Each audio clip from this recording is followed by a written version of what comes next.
Greetings.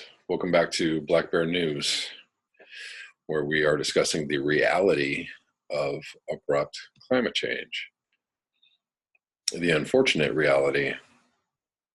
It is becoming all too apparent that this is taking a turn, obviously taking a turn for the worse. This year has been more frightening than last year. Last year was more frightening than the year before. We have storms upon storms and droughts upon droughts, and sea ice extent is dropping rapidly. I don't know if it'll be the lowest year, but it'll be one of the lowest, of course. And it's not looking good. It's not looking like it will, it's not looking like we're going to have Arctic sea ice in the summer by 2020, I'd say. But we'll see. We will see. It's an ongoing, evolving situation. I'm going to start with an article from Nick Humphrey, and he will actually be a guest on the show tomorrow if everything works out correctly and no technical glitches occur. I should be able to post the interview tomorrow night. But I'm going to read this article from his Patreon site, and I will link it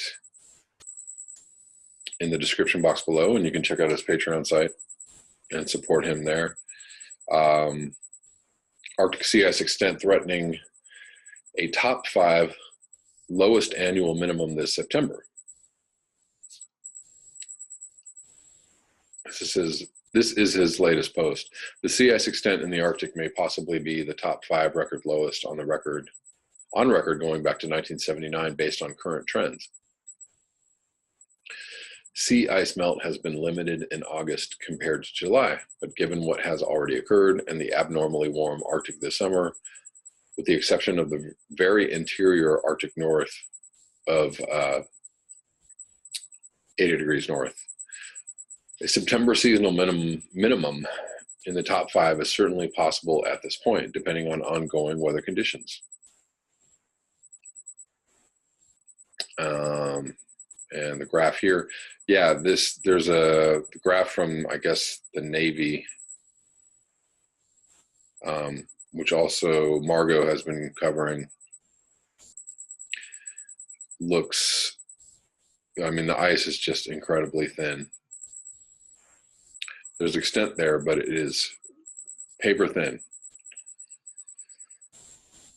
Above is the Arctic sea ice extent and concentration for August 24th, 2018. Note the severe recession on the Atlantic side, as well as ice retreat north of Greenland's coast. What classifies as severe? Here's another map with the 1981-2010 average extent for the date.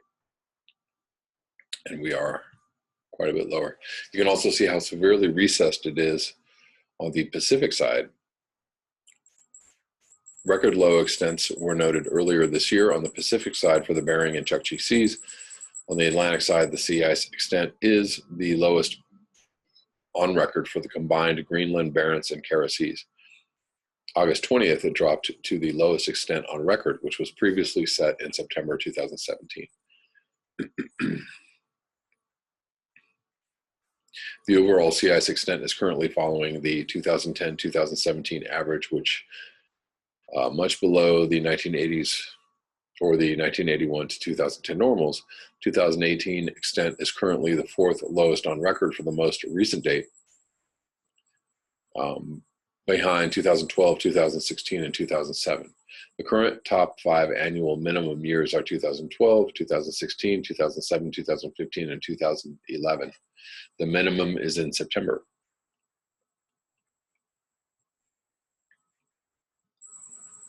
And we are right on track to be in that mix. Arctic sea ice is on a path of major declines compared to not only the modern observational record, but also paleo records. The Kara and Barents are currently experiencing their lowest extents in nearly a millennium at least.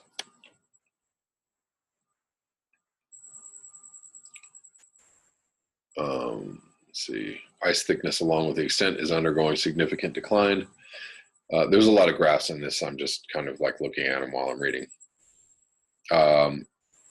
Hence, ice volume is also on major decline, with 2017 having the lowest annual average extent on record, with the lowest seasonal minimum volume in 2012.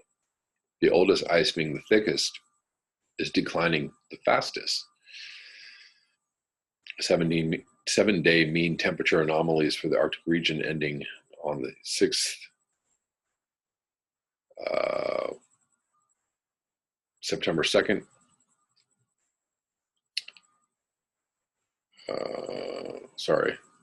Ending 06 UTC September 2nd. The drawing in of abnormally warm temperatures from the North Atlantic and Siberian landmass will contribute to further sea ice melt. What this means for climate change and extreme weather as the Arctic continues to tip over into a warm season ice-free state. The increasingly continuous open blue ocean means more and more heat accumulating into the climate system. Less ice means more dark ocean, absorbing more heat from the sun in the summer, as opposed to white ice reflecting more solar radiation back into space, which would limit warming. The continuous ocean warming contributes to the regional and global rise in oceanic heat content, but also means when the polar night comes, more heat must be released back to the atmosphere to cool the oceans sufficiently to form new ice. This means progressively warmer Arctic winters with later season new ice formation and ice which remains thin through the winter. The very warm, abnormally warm peripheral seas of the Arctic Ocean, the anomalies shown here, are relative to 1961-1990 climatology to better show the effect of ocean warming caused by climate change. And there are 4 degrees above normal, at least some places into 8 degrees C. A few spots here. And this graph is just very scary. Global ocean heat content, which just seems to be just a big jagged line upward. Global rise in oceanic heat content in the first 2,000 meters, 6,550 feet of the global ocean. Approximately 93% of excess heat retained by the planet is going into warming the oceans. This has been an increasing phenomenon with the later initial ice formations and later extents in the Bering and Chukchi Seas, including prominently in the 2017-18 winter. Research also suggests that rapidly warming Arctic, a process known as Arctic amplification, is contributing to a weakening of the polar jet stream, which dominates mid-latitude weather, leading to a slower and much wavier jet stream. This means areas suffering much greater extremes and much greater swings between extremes. The Arctic has warmed 2 to 3 times faster than the globe as a whole, even faster in the deep Arctic. North of 80 degrees. This temperature anomaly graph is relative to 1981-2010 climatology. The past 5 years, the Arctic annual temperature has averaged 2.5 times warmer than the globe at large. Again, 2017-18 winter was quite prominent in displaying this increasingly powerful phenomenon, with extremes such as the abnormally warm and dry western U.S. versus the abnormally cold Great Plains. Meanwhile, the eastern U.S. saw record heat in February, followed by multiple nor'easters in March. Much of Europe had abnormally warm temperatures early this year, but in March were hit by extreme cold associated with the beast from the east. A prominent Arctic air mass from Siberia shunted out of the Arctic as the Arctic underwent a wintertime heat wave with above freezing temperatures near the North Pole. In fact, the Arctic had its warmest winter on record. Later in the season, the U.S. Great Plains saw a major swing in pattern, with many areas going from one of their coldest Aprils on record to one of their hottest Mays. My city of Lincoln, Nebraska had its third coldest April on record, followed by the fourth warmest May. Records here go back to 1887. It was almost the warmest May on record for the continental U.S. There is evidence that the rapidly warming Arctic is also leading to influences in the summertime atmospheric circulation patterns in the northern hemisphere.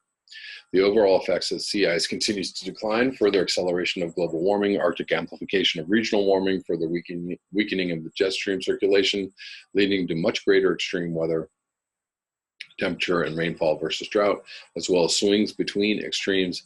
So this is a very important phenomenon we must care about. Another impact, a rapidly warming Arctic means accelerating releases of carbon dioxide and methane to the atmosphere, accelerating global warming even more. And loss of sea ice with warmer atmosphere and warmer winds would mean an increased acceleration of ice sheet melt from Greenland, accelerating sea level rise globally. Much for humanity to face in the coming years ahead. Indeed, and the swings, the extreme swings, are really what is wreaking havoc on, obviously, plants, trees, animals, small animals, insects.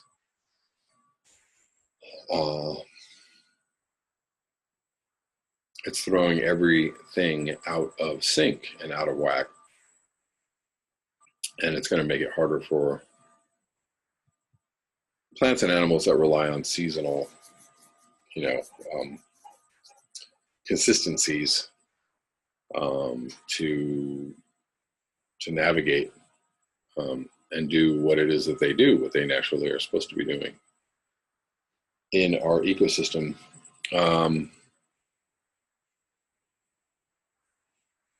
Moving on.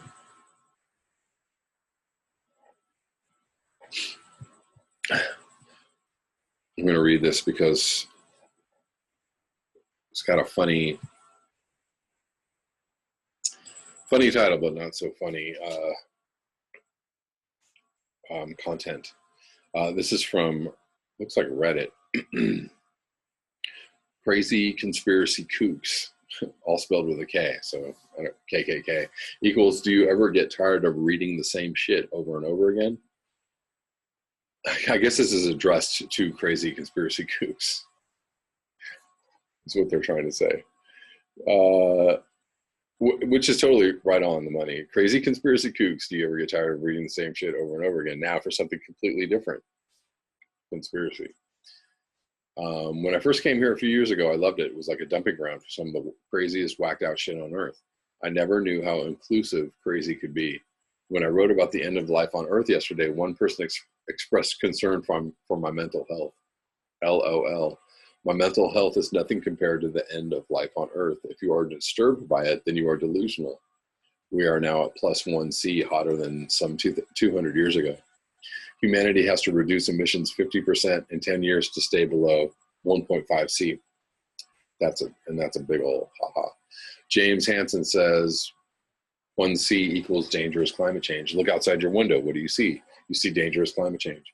We are already at 1C. It's already here, but it gets worse. To stay under 2C, we have to reduce emissions 100% in 20 years.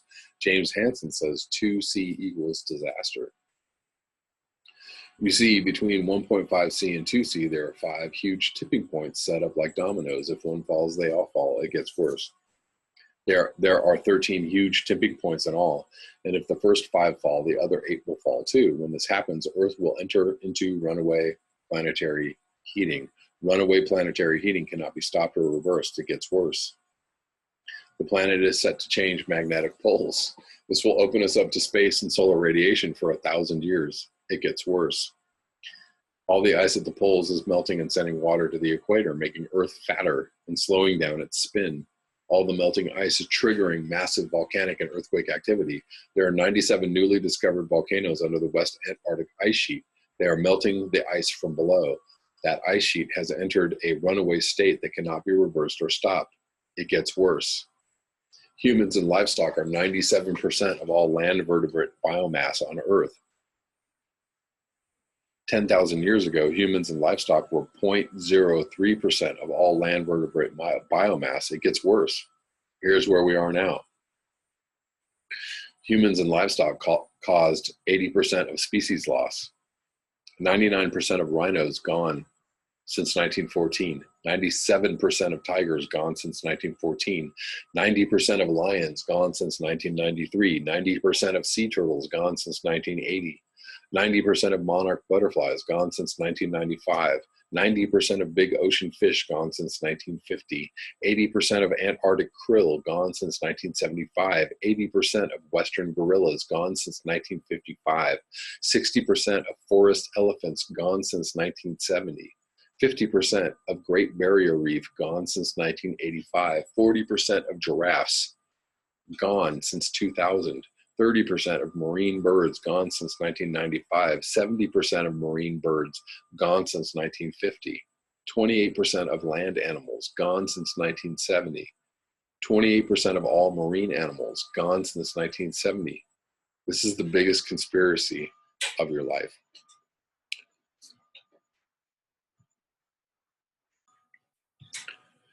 Yeah, and this is, the thing that all the conspiracy folks, I mean, as much as I love some of the work, it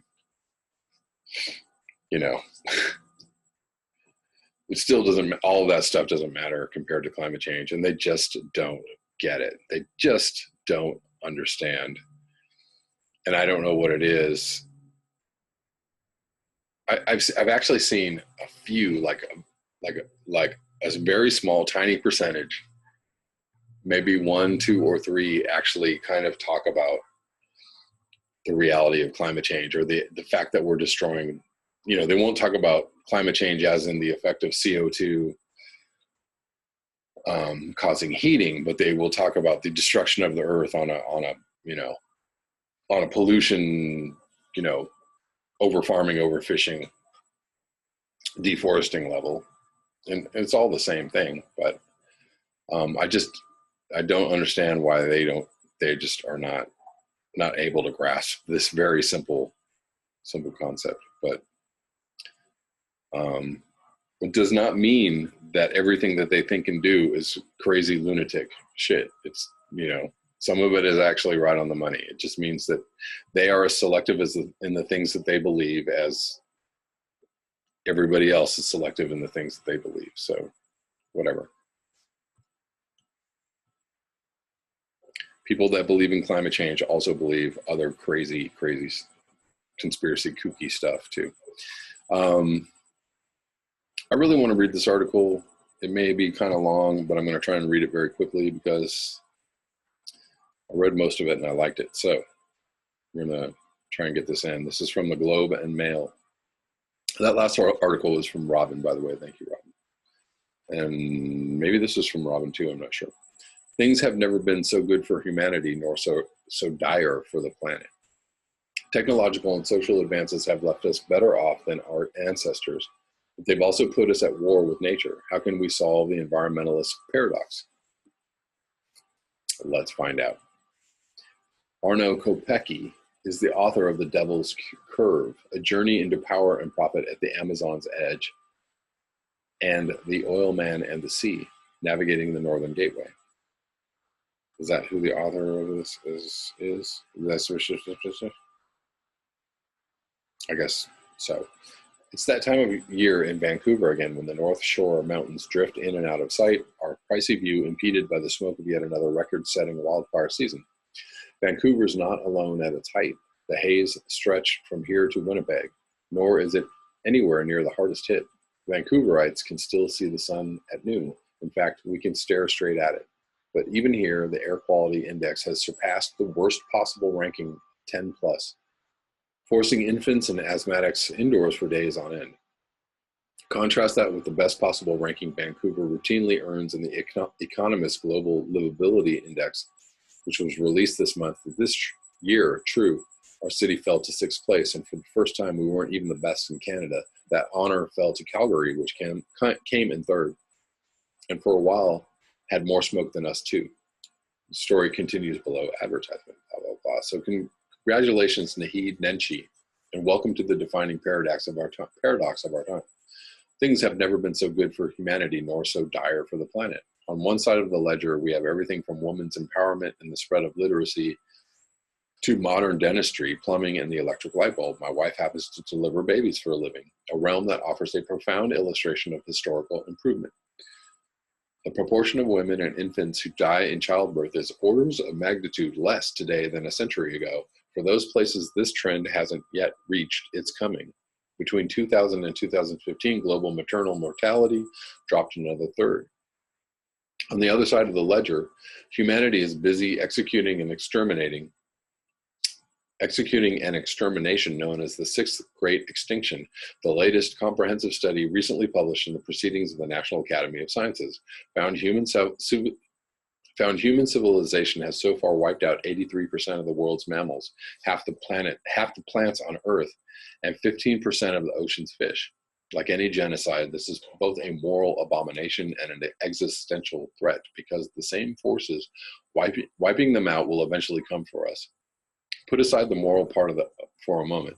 Slaughtering the world's pollinating insects isn't a great agricultural strategy. An ocean with more plastic than fish won't be an endless source of protein. Throw in the global depletion of potable freshwater, hypervolatile weather bringing even more droughts, fires, floods, and hurricanes, plus, rising sea levels set to displace 1 or 2 billion coastal inhabitants before the end of the century, and it all becomes, like nothing else but nuclear war, too much to contemplate. And there you go. That is the reason why so many cannot accept this. Has it ever been easier not to? The grocery stores in which I've foraged all my life suggest ever more abundance and diversity. That message, and countless others like it, hits me on a far more visceral level than any communique from the United Nations Framework Convention on Climate Change. Today's music is so excellent, the television so intelligent, the wine so complex, that it's harder than ever to feel in our guts that one thing that's truer than ever: our ecosystems are in mortal danger. It's like we've turned Noah's Ark into a humans-only party yacht and sailed to the edge of Niagara Falls. Indeed, there's a million distractions aboard, but only 3 options as far as the waterfall goes. You can struggle against all odds to turn the ship around, stare numbly into the abyss, or turn your back and dance.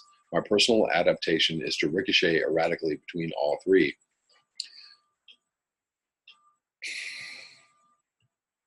George Monbiot, the renowned British environmental writer, noted recently that one of humanity's greatest weaknesses is our inability to perceive incremental change. Biologists refer to this as the phenomenon of shifting baselines. The term is usually invoked to describe how each generation grows accustomed to a diminished ecosystem, meaning we never realize that we're catching fewer and smaller fish than our parents, or that there's nowhere near as many bugs as there once were. Our conception of biological abundance is constantly being downgraded without anyone noticing. But baselines shift upward too. I can fly to Paris, treat an infection with penicillin, or pluck an ice cube from the freezer without any of these things seeming remarkable. The baselines of material progress no longer take anywhere near a generation to shift up either. It already requires conscious effort to be amazed at what my phone can do. Remembering, Mr. Monbiot writes, is a radical act. I agree, but I'm not arguing for a return to any golden age, ecological or otherwise. The world is awash in radical nostalgia, a delusion that slips all too easily into violence. If you ask me, the world needs a different kind of radical. I know there's a caveat in the room. Were I a coltan miner in the Democratic Republic of Congo, or a Syrian refugee, or an indigenous survivor of Canada's residential school system, I wouldn't be going on about how fabulous life is. There's a terrible danger in praising human progress, fraught notion, one that white men such as myself are embarrassingly prone to. We mistake our good luck and the tireless work of others for personal merit, and promptly forget all the multitudes who aren't yet in the yacht. A sub-conundrum then. Not only are things too good for us to worry about the environment, they're also too bad.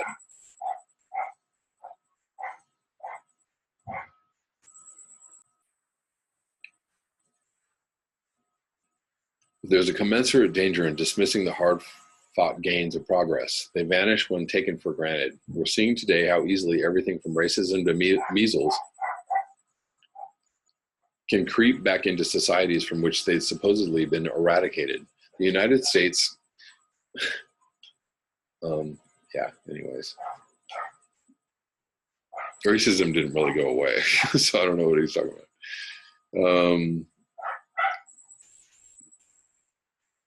The United States has even allowed maternal mortality to start inching back up from 7 deaths per 100,000 in 1990 to more than 25 today. That's tragic. It's also still a hell of a lot better than 100 years ago when the number was around 600. Are there innumerable searing human crises in the world today? Yes. There's always been, along with a moral obligation to alleviate them. What there hasn't always been is an international standard of human rights, motorized transport, or democracy. There's never been 7.6 billion humans trying simultaneously to preserve their identity and merge into a prosperous global society. And there never has been the prospect of a global ecological collapse. So I find myself in this paradoxical position of arguing in all the wrong places to all the wrong people that things have never been better, but we should be worried, very worried. It's not like I'm the first to say so. Most famously, Charles Dickens opened A Tale of Two Cities with a similar conundrum. More recently and specifically, the concept of an environmentalist paradox gained brief currency in 2010 when Bioscience magazine published an article called Untangling the Environmentalist Paradox. Why is human being... Excuse me. There is a lot of dog barking tonight. Why is human well-being increasing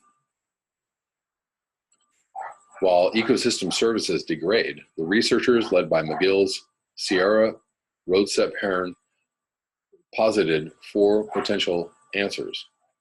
Maybe humans aren't actually better off, but only think we are. 2, advances in food production outweigh all other considerations. 3, modern technology has reduced our reliance on ecosystem services. 4, the worst effects of environmental degradation are yet to come. I've covered my debatable take on the first. On food production, I'm reminded of the biologist I once interviewed about the cumulative effects of Alberta's energy industry on the province's wildlife. Sure, he said, oil and gas do a lot of damage, but if you want to study an industry that's really devastated the environment, you should be looking at agriculture. There aren't a lot of caribou wandering the fields between Edmonton and Calgary. That leads to the third answer, the one I hear most often, which assumes technology will protect us from the slings and arrows of environmental desolation. Who needs caribou when we've got factories full of pigs and cows? We can seed the clouds, build the dikes, switch to solar when the oil runs out. It's happening already. But whenever I'm told that technology will save us from the consequences of technology, I think of the northern cod. After the population suffered a partial collapse in the 1970s, cries of overfishing were ignored, and catches started getting bigger again, not smaller. Improved radar and sonar technology enabled fishing fleets to zero in on the cod's huge remaining schools, scoop them up with total efficiency, and point to their rising catch as proof of the population's overall health. So it went until 1992, when suddenly, or so it seemed, the last school was sucked from the sea. In this way, the industry's biggest year was also its last. Which brings us to our final conclusion. The worst is yet to come. We're seeing glimpses of it now. The first of the worst in the unprecedented cycles of fire and flood now ravaging the planet. In the Great Barrier Reef reduced to white skeleton, in the Gulf of Mexico's New Jersey-sized dead zone at the mouth of the Mississippi, in the crashing populations of monarch butterflies and other vanishing species. These things flare up, horrifying everyone for a news cycle, then become the most modern phenomenon, the new normal. That said, Newfoundland's fishermen didn't wink out of existence with the cod. Many of them moved to Fort McMurray and found work in the oil sands. So let's say technology can save us.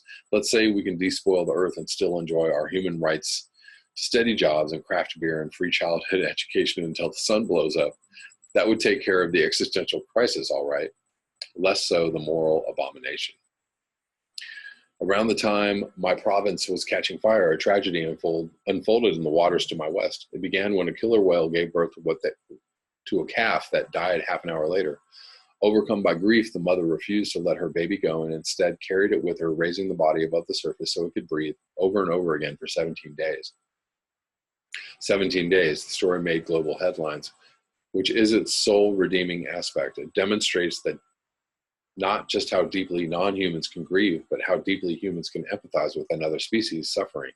I'd like to think we can't not empathize if only we're made aware. For much of human history, slavery was endemic to every continent. We denied women the vote, if there was one.